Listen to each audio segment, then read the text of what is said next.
कहानी की शुरुआत में आप देखते हैं कि एक लड़का कब्रिस्तान में एक कब्र के आगे खड़ा था और वो कब्र बहुत ही बुरी तरह से टूट रखी थी और उसके ऊपर कुछ गंदे से वर्ड लिख रखे थे, गाली वगैरह। ये देखकर वो बहुत दुखी होता है और उस कब्र के ऊपर एक औरत की फ़ोटो होती है जिसे हम देखते हैं। वो लड़का कहता है कि मॉम, मैं वापस आ गया हूँ। फिर वो लड़का अपनी मॉम की तस्वीर को छूता है और याद करते हुए कहता है कि काफ़ी सालों पहले मेरे पापा ने मेरी मॉम को धोखा दिया। बहुत ही गंदे तरीके से उस इंसान ने मेरी मम्मी को लात मार के घर से निकाला। मुझे, मेरी छोटी बहन और मुझे भी उस फैमिली से निकाल दिया। अपनी हाथों की मुट्ठी को भींचते हुए वो ये सब कह रहा होता है अपने मन में। उस रात को बहुत ही ज़्यादा बारिश हो रही थी और मेरी माँ दरवाजे के आगे घुटने टेके हुए थी और उस आदमी से दया की भीख मांग रही थी कि वह चली जाएगी, लेकिन वह ये आशा कर रही थी उस आदमी से कि वो मेरी बहन और मुझे वहाँ रहने दे। लेकिन किसी ने भी उस लोहे के गेट को हमारे लिए नहीं खोला और मेरी मॉम को ये बिल्कुल भी नहीं पता था कि ये बहुत ही क्रूअल इंसान है। वह विनती कर रही थी कि ये तुम्हारे अपने बच्चे हैं, कम से कम इन्हें तो रख लो अंदर। और फिर अगली सुबह आई और वह लोहे का गेट खुला।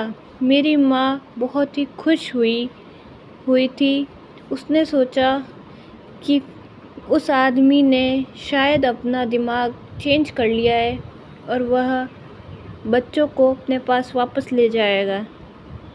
तभी वो देखती है कि एक कुत्ता अंदर से भागता हुआ उनकी तरफ आ रहा है और वो चिल्लाती है, भागो।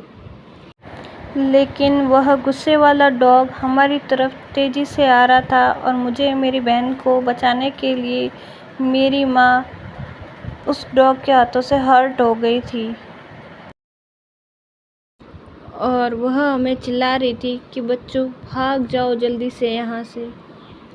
मैं बहुत वीक हूँ तुम्हें प्रोटेक्ट करने के लिए।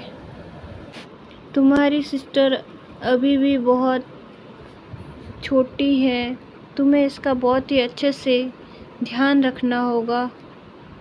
हमने सोचा कि अब हम शायद कुछ अच्छी सी पीसफुल लाइफ जिएंगे, पर परेशानियों ने हमारा पीछा फिर से पकड़ लिया। उन्होंने हमें नहीं छोड़ा। कुछ समय बाद, ज़्यादा कुछ समय नहीं बीता था, उसी के बाद एक रात मेरी माँ को किसी ने सेट कर दिया और उन्हें खुद को मारने के लिए कहा कि वो खुद को मार ले। तब मेरी माँ ने फ़ोन किया और कहा, मेरे बच्चों, मैं माफ़ी मांगती हूँ, मुझे अब तुम दोनों से मजबूरी में अलग होना पड़ेगा। मैं तुमसे बहुत प्यार करती हूँ मेरे बेटे, तुम अपनी बहन का बहुत अच्छे से ध्यान रखना और तुम्हें ये ओशन ईस्ट कभी भी वापस नहीं आना है। मतलब तुम्हें ये ओशन ईस्ट छोड़ के जाना है और यहाँ पर वापस फिर कभी नहीं आना है।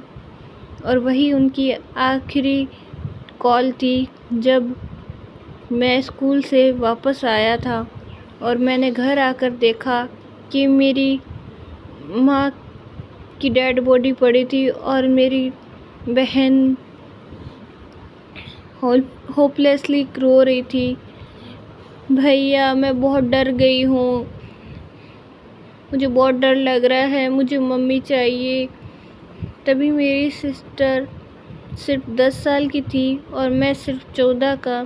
एक युवा को अपने कमज़ोर कंधों के साथ परिवार का भरण पोषण और सुरक्षा करनी पड़ी। मेरा मजाक उड़ाया गया, मेरे साथ दुर्व्यवहार किया गया और मुझे बहुत कष्ट सहना पड़ा।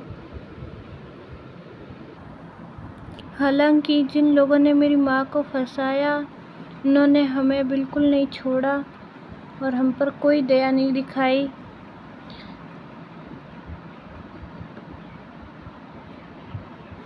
एक खूनी हत्यारा बहुत ही बड़ी नाइफ को लेकर मुझे और मेरी सिस्टर को मारना चाहता था। तभी एक रहस्यमय इंसान अपीयर हुआ और उसने उन लोगों को मार दिया और मुझे लेकर चला गया। टाइम इस बहुत जल्दी बीता और 10 साल बाद समय तेजी से बीत गया। 10 साल बाद हुआ साम्राज्य युद्ध से पीड़ित हुआ। आक्रमणकारियों ने सीमा पर हमला किया। वे लगभग अजेय थे।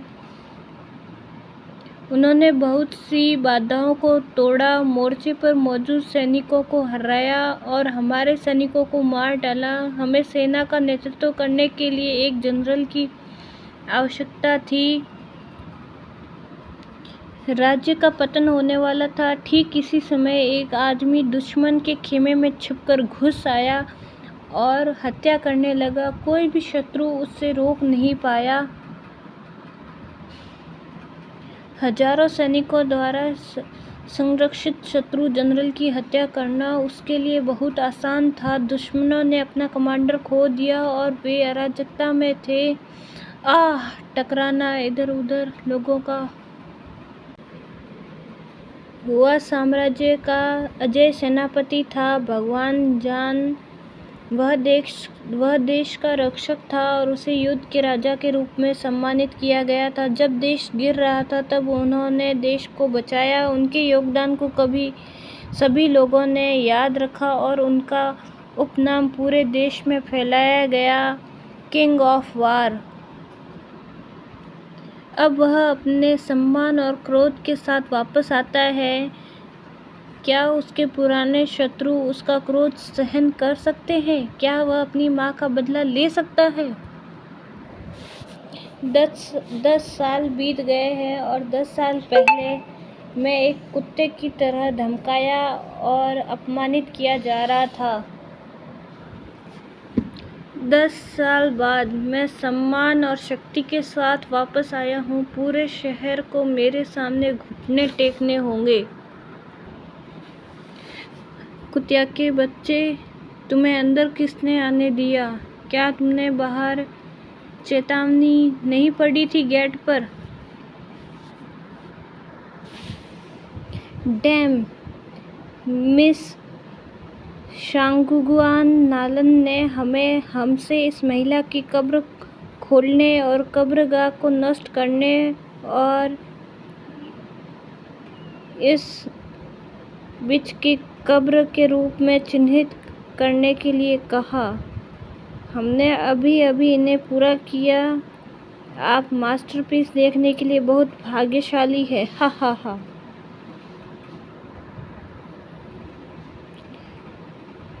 शांगुआन नालन, यह उसी की है। वह मेरी माँ की सबसे अच्छी दोस्त थी। लेकिन एक आदमी के सामने आने से उनका करीबी रिश्ता टूट गया। वह व्यक्ति महासागर पूर्व के एक कुलीन परिवार, चैन परिवार का बेटा था। वह मेरी माँ को पसंद करता था। हालांकि मेरी माँ के 2 बच्चे थे,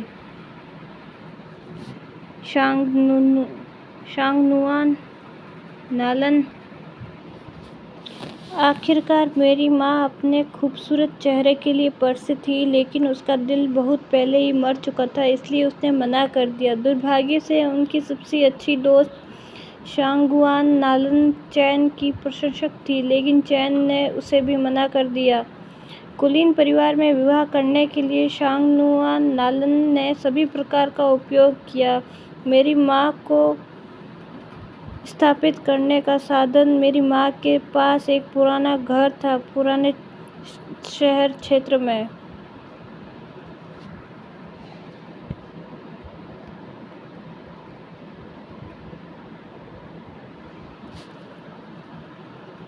शांगनुआन परिवार सिर्फ संपत्ति का व्यवसाय कर रहा था। नालन के संपत्ति प्रमाण पत्र फर्जी बनाया और घर पर कब्जा कर लिया। उसने घर को नष्ट कर दिया और हमें निकलने के लिए मजबूर कर दिया। परेशानी से बचने के लिए नालन ने मेरी माँ को उसके बच्चों की जान लेने की धमकी दी। उसने मेरी माँ को खुद को मारने के लिए मजबूर किया। मेरी माँ के पास हमारी रक्षा के लिए ऐसा करने के अलावा कोई विकल्प नहीं था, लेकिन नालन एक शातिर शैतान थी। वह बच्चों को जाने नहीं देना चाहती थी। 2 बदमाशों को मार डालो और समस्या का स्रोत दूर करो। माँ के मरने के बाद भी नालन अभी भी उसको नहीं छोड़ती, उसको नहीं जाने दे सकती। उसने अपने आदमियों से कब्रिस्तान पर ताला लगाने को कहा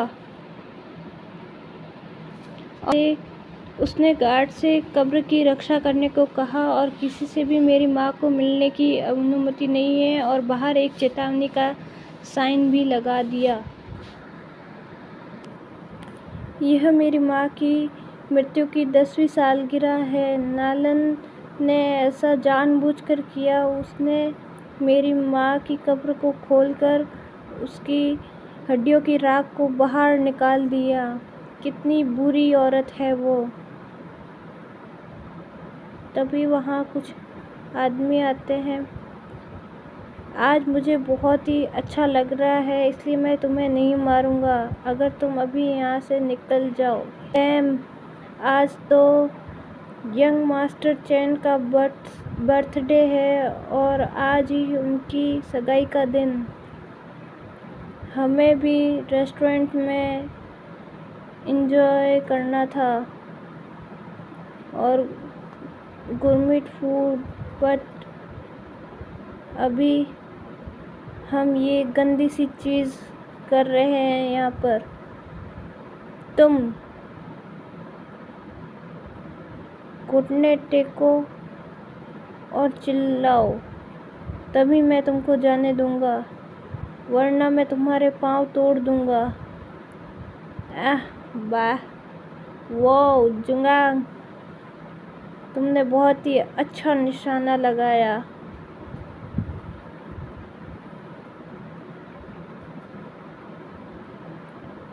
कम ऑन, चलो भी, मेरे क्रॉच के नीचे रहेंगे। हम आपकी जान बख्श देंगे और आपको स्मारका के रूप में यह सुनहरा प्रकाश देंगे। हा हा हा हा। शिट, तुम्हारी हिम्मत कैसे हुई मेरी तरफ घूरने की? मैं तो बस थूक ही तो रहा था।